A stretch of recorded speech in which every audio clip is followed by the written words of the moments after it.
Hello everybody, my name is RagingRaptor and I welcome you to a new World of Tanks College video. And today we are talking about Overmatch and the free caliber rule. One of the fundamental and most important rules in my opinion about understanding the game and understanding how armor works in that video or in that sense. And by God, I have to say, after today, the last couple of days, me gathering footage about me shooting against the Stridswagens and Udes, I finally am pretty confident that I figured out how this mechanic fully works. And we also do need a lot of the Wikipedia and also some of our own understanding. And it also ties a little bit into the video about me talking about the Object 257 lower side armor, which was before they changed it 65mm thick, meaning it was almost always an auto bounce for all vehicles. But before we start the video, I really want to say thank you to all the people which helped me providing their Stridswagens. First and foremost, Sempermutz Fidelis, a Swiss-German YouTuber and the commander of the Blude clan, then Not a Unicum, Mango Killer, Bruno Kuna and Mani the Bliatons. Thank you all so much for helping and providing me your time and your thanks for making those videos. But yeah, one final thing I can't 100% explain is the lower plate of the Stridswagen 130B because of that plate, but I am confident enough that the times where I bounce on it is because I don't have enough penetration. Or because I simply do not 100% hit it. But yeah, without further ado, let's go into the World of Tanks wiki and see what they are saying about the free caliber rule. If the AP and APCR shell caliber is more than 3 times the nominal thickness of the armor, such as a 130mm shell hitting a 40mm thick plate, no ricochet will happen even if the impact angle is more than 70 degrees from normal. The increased shell normalization described above will occur. And as a quick reminder, it means that the basic normalization, for example, a AP shell has 5 degrees of normalization, an APCR shell has, I think, 2.5 or 2 degrees, I'm not entirely sure, times 1.3 times the shell caliber divided by the nominal armor thickness. Shell caliber in that sense would be 130mm and nominal armor thickness meaning 40mm. And then you will get an enhanced shell normalization, which makes it easier to penetrate armor plates. So this is what is important, this little thing here. No ricochet will happen even if the impact angle is greater than 70 degrees from normal. And those 70 degrees is like a magical number. For heat shells it is 85 degrees and for HE shells it doesn't matter because HE shells never will bounce. But the most important thing is, and this is something which I never really understood, overmatch doesn't mean that your shell will always 100% penetrate because it just is that way.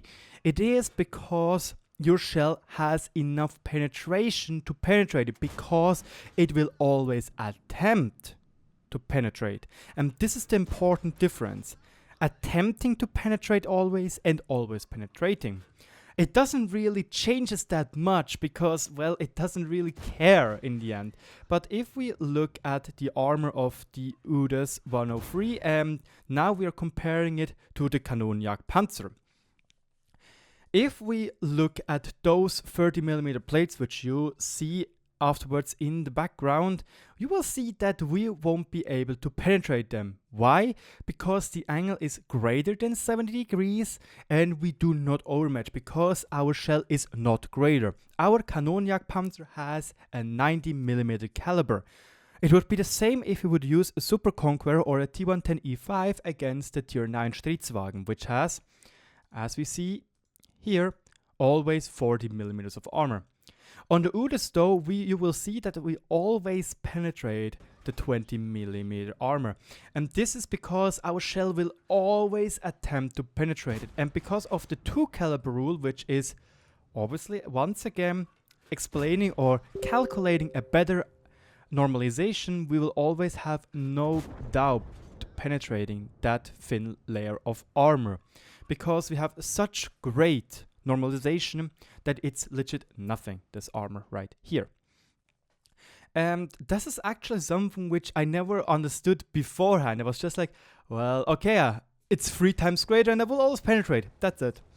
But you will always try to attempt to penetrate, but still, if for example you have a huge caliber but the armor is again quite thick for that huge caliber, yes, it could theoretically happen that you bounce, but it happens so not often. Yeah, why should that be a problem? But I think if we actually take a new example, we should theoretically be able to explain to you that with the Type 5 Heavy. The Type 5 Heavy has a 50mm armor plate in its below its tracks, or above its tracks in that sense. I'm just needing to find this abomination. There we have it. If you look behind here, you can see it's 50mm of thickness. If I shoot out with an Object 268, I will always penetrate there because of this overmatch mechanics. For that, I'm still working on the how to penetration video. The Object 268 has 152mm of caliber, and you can see that we will be, most of the time, should be able to penetrate this part here, as it is this weaker armor plate. But if we now take a tank, and this was before I'm actually reading 100% clearly into them, something like the youuuu 122, which has 175mm of penetration, we should not be able to penetrate that part. Even, excuse me, not the, oh my god, I made a small mistake here. I mean, I want to use the youuuu 152. Now let's just find this tank. There we have it. And we're putting in the big gun with AP shells. And now, theoretically, if we go into the live model, we should be not able to penetrate in one single instance because our penetration is not enough, even though those plates are really darn weak. You can see it even. The chances to penetrate without the tracks is 80% roughly. As soon as we hit though the tracks will most likely absorb the damage. If you go back again to the Object 268 and have a look, we should be always have a 100% chance. This absorb though is a little bit wrong. We will always penetrate that part. So yes, this is actually quite interesting of the knowledge of the game. This means now, if we have a tank like the youuuu 122 and we are shooting at the Stridswagen 103B, that we will quite always penetrate this armor. Why exactly? Because we have the enhanced overmatch mechanics and we have no problem. And if something like a T125 is shooting at your tier 9 Stridswagen, he will always bounce. Except, and now comes the second part of the equation or the thing, if he is going to shoot something like heat. Heat shells, as we established already, will always penetrate or always attempt to penetrate if it is at an 85 degrees angle or lower. Meaning that this is also why, for example, the tier 10 Stridswagen has these heat skirts, so that it could a little bit help against this conundrum that heat shells will always try to penetrate. But the problem is they're so small and so weak, those heat skirts, that they most likely won't help you at all. Meaning, yeah, the Stridswagen is still getting penetrated by the RU's heat shells in the lower plate, even though it should theoretically bounce there. But yeah. We can also see that, well, happening quite often. We can easily penetrate the 30mm armor plates of the UDIS with our Kanonjagdpanzer, and the Object 260 can penetrate the Stridswagen without a problem. And even tanks like the, what was it, the T110E5 should now have no problems at all penetrating the Stridswagen 103B. But it gets a little bit more important about heat. As soon as we hit this 85-degree angle, it doesn't matter. You will have the Jack Panzer E100 with 420mm average heat penetration. You will bounce off the ass of the Rheinmetall Kanonjagdpanzer, which is 8mm thick. You will bounce off the gunplate of the Rheinmetall Kanonjagdpanzer, which is 8mm thick. You are even able to bounce off the 1mm all-around armor of the Scorpion Tier 7 American tank destroyer, because as soon as we achieve this 85mm angle, it's over. You will always bounce. With APCR shells, that's a little bit different. APCR shells, as we already talked about, they will always attempt to penetrate those 30mm of nominal thickness. Just most of the time they have it a little bit harder. Why exactly? Because they have a worse standard normalization angle. Once again, the basic normalization is getting multiplied by the shell caliber and the armor thickness, meaning if you have a 122mm armor, 122mm caliber against 40mm of armor and shooting APCR shells, it can happen that you will bounce because your rolls are not high enough to penetrate that armor. And well, this also can happen if you, for example, are using something like the E4. If he shoot APCR, he should have no problem penetrating the lower plate of the Stridswagen 103-0.